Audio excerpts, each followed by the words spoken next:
He once vowed to save a country, but became the monster who nearly destroyed it.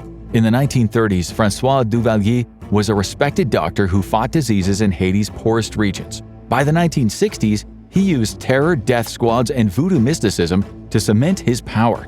Duvalier didn't just rule Haiti, he haunted it. So what happened? How does a rural doctor become a magic-wielding despot? On today's episode of the Infographic Show, we're looking at Papa Doc, Haiti's voodoo dictator. To understand how François Duvalier became Papa Doc, you first need to understand the world that made him, a nation born from rebellion and a religion born from survival. Haiti is a nation located on the island of Hispaniola in the Caribbean Sea, east of Cuba and south of the Bahamas. A former French colony, Haiti gained independence in the early 19th century and is notable for being the only country in history to have been established by slave revolt. This context is key to understanding Papa Doc's rise. Haiti's past as a French slave colony filled with displaced Africans made it the birthplace of voodoo.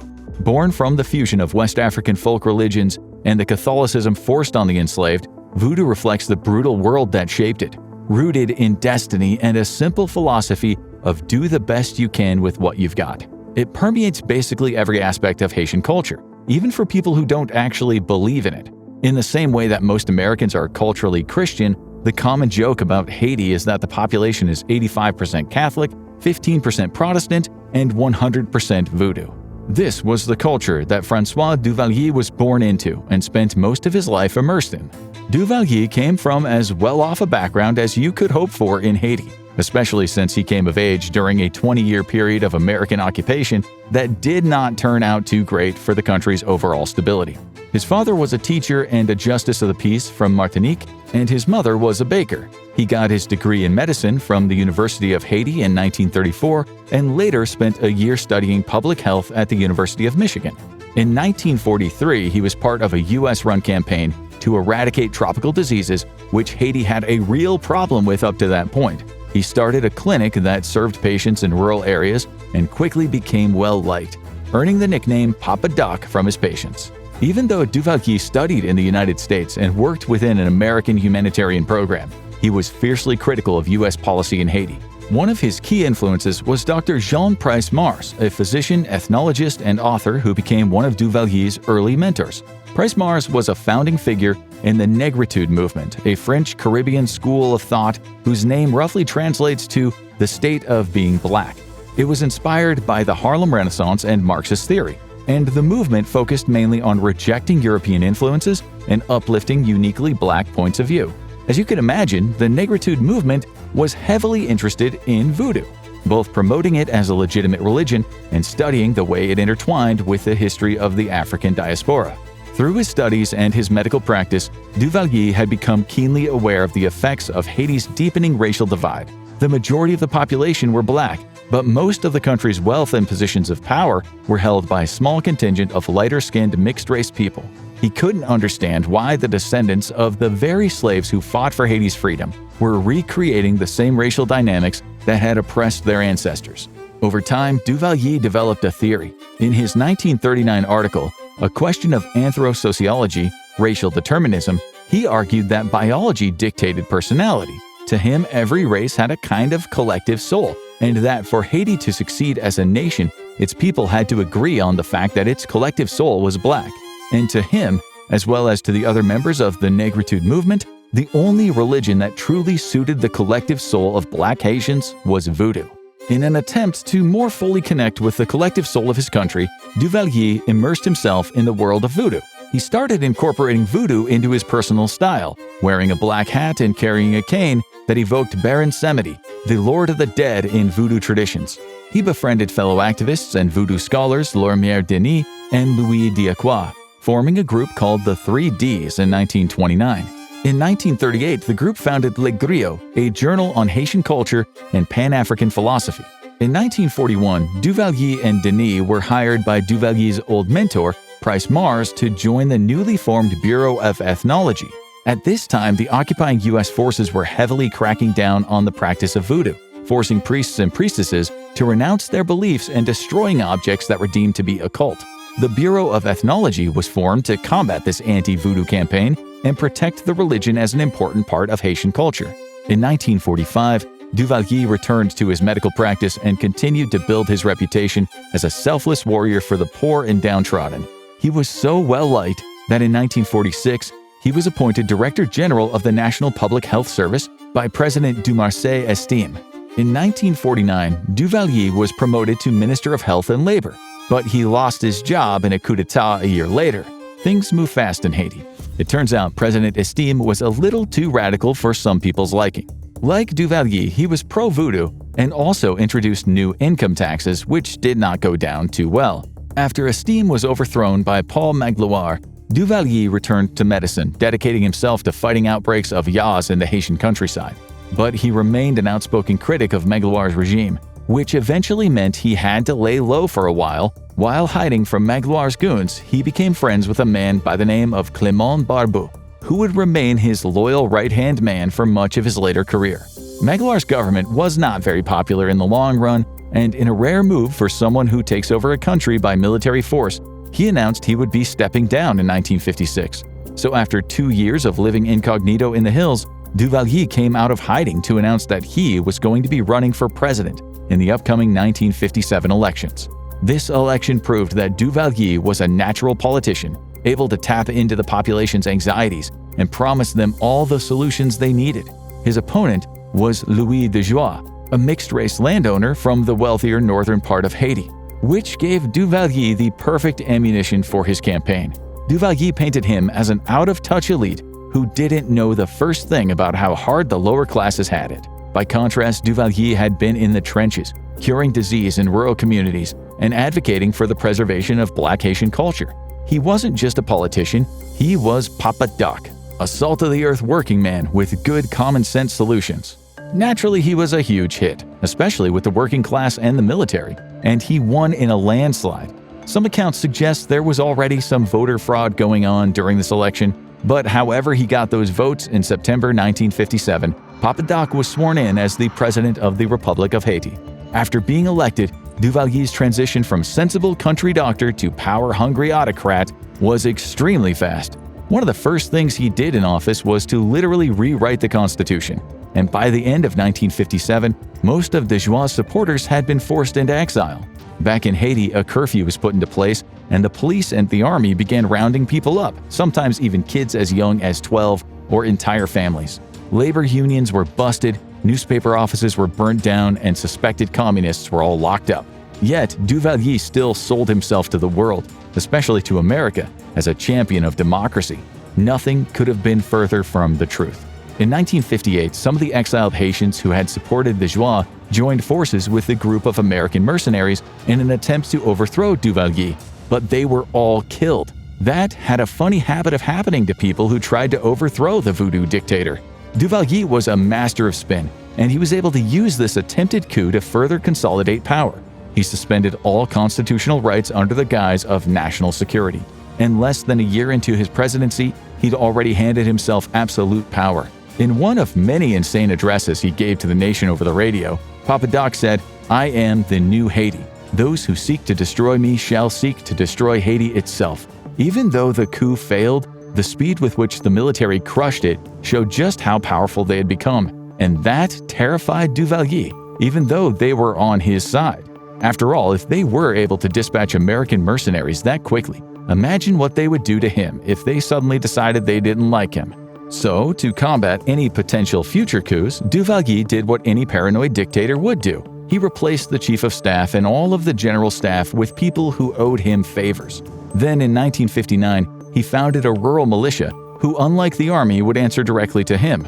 The Militia of National Security Volunteers. The head of the group was Duvalier's friend, Clément Barbeau. Their main objective was to track down people who might pose a threat to the regime and then make sure they were never seen or heard from again.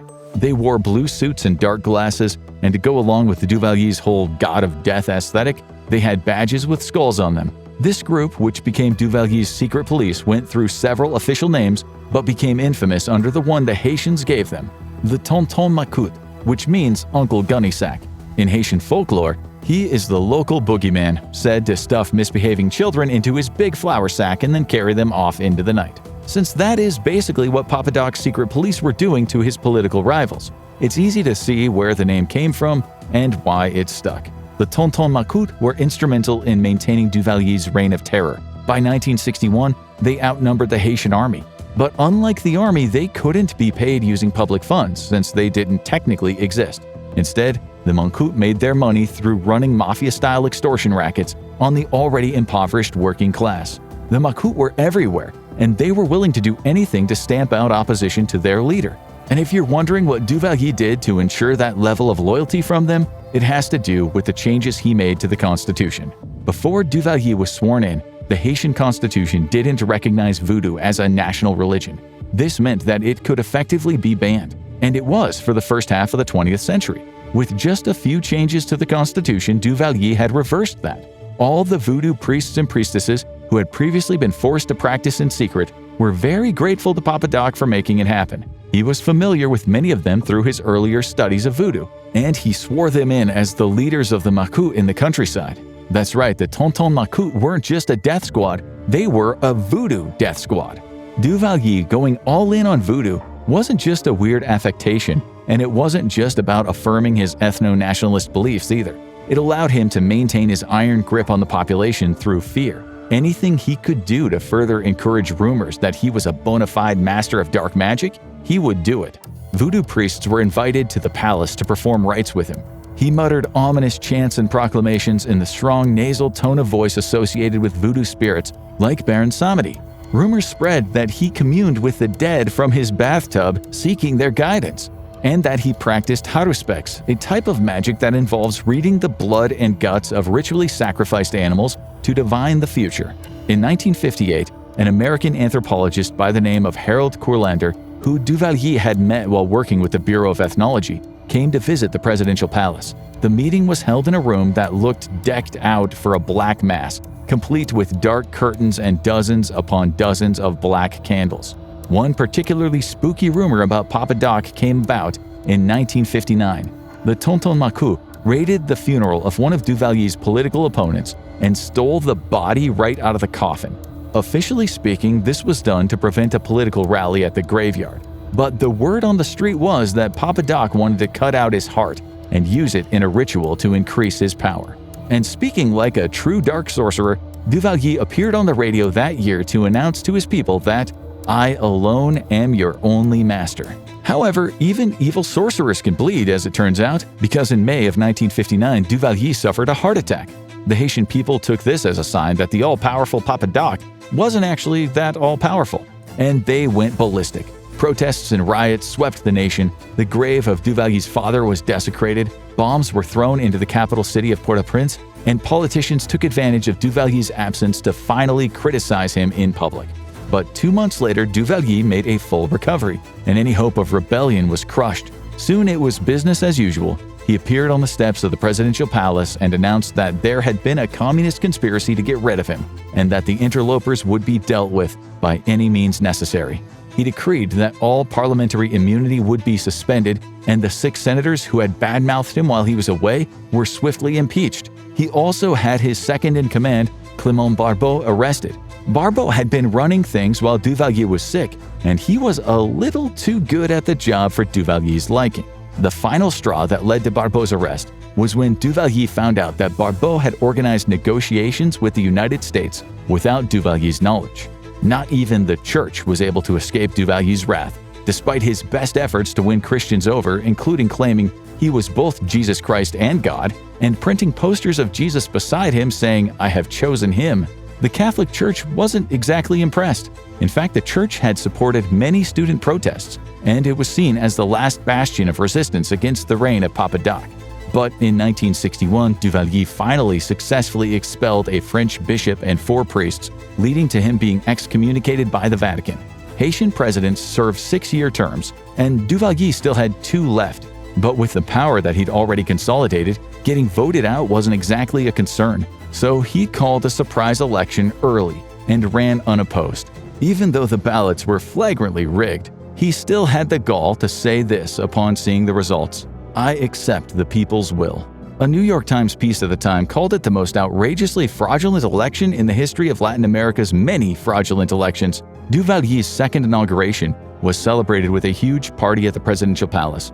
Most of the attendees had been black-bagged and thrown into the back of trucks by the Tonton Macoute before being told to get excited, under penalty of death. Many of Haiti's educated middle-class people, at least the ones who hadn't been permanently silenced for anti-Duvalier sentiments, saw the signs and decided to pack up and leave.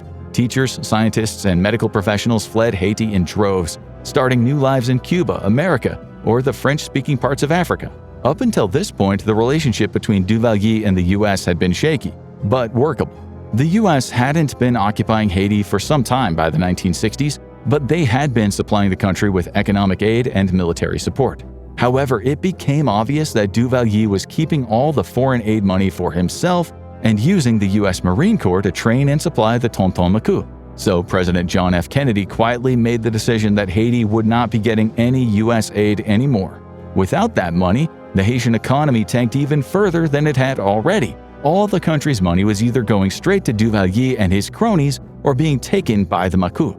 Outside of farmer and full-time Duvalier butt-kisser, there were barely any jobs going around. Local business owners were either leaving the country or had been shut down by the state. Things were pretty dire, but master of spin Papa Doc was able to make that work for his image, just like he seemed to be able to do with every problem. He blamed the failing economy entirely on the U.S. In April 1963, Barbeau was finally released from prison. Duvalier had tried to give him a new car as an apology present. Barbeau responded by attempting to have two of Duvalier's kids kidnapped. The plot failed, and Duvalier went on the warpath. He declared Barbeau and his co-conspirators enemies of the state, and the Macoute killed hundreds of suspects in a bloody nationwide manhunt.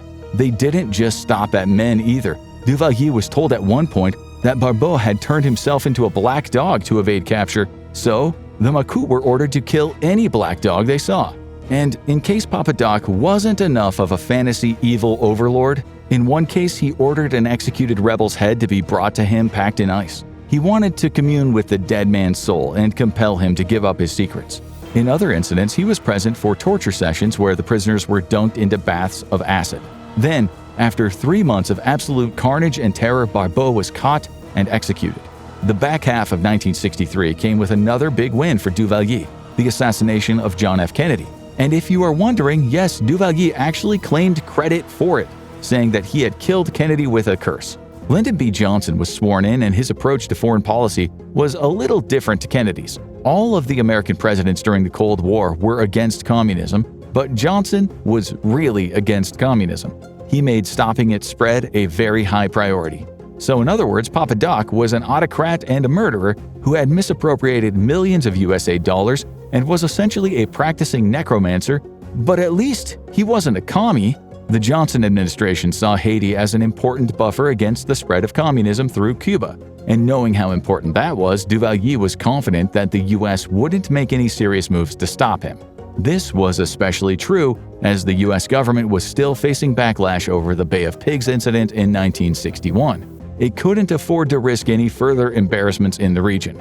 The lack of U.S. intervention basically gave Papa Doc carte blanche to just do whatever. Turning Haiti into a one-party state? Done. Renaming the airport after himself? Done. Openly admitting to having 19 officers of his own presidential guard executed?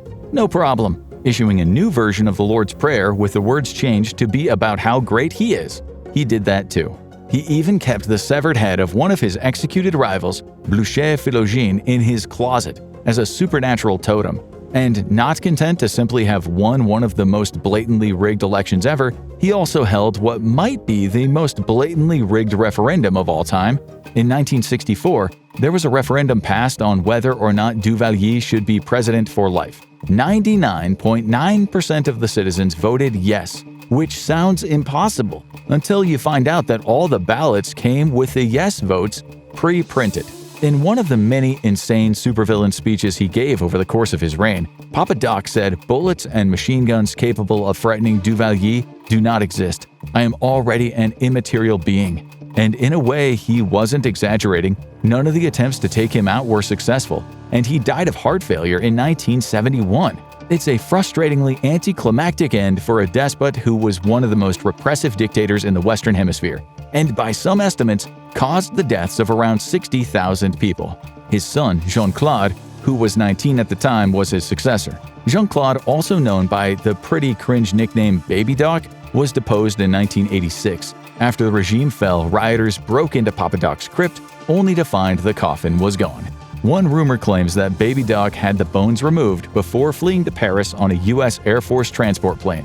In a macabre twist that Papa Doc himself would have appreciated, no one is entirely sure where his remains ended up. The Voodoo Dictator ruled through fear and death, but history's bloodiest reign was still to come. Watch World's Most Murderous Dictator, Pol Pot, to see how one man turned his country into a killing field, or click on this video instead.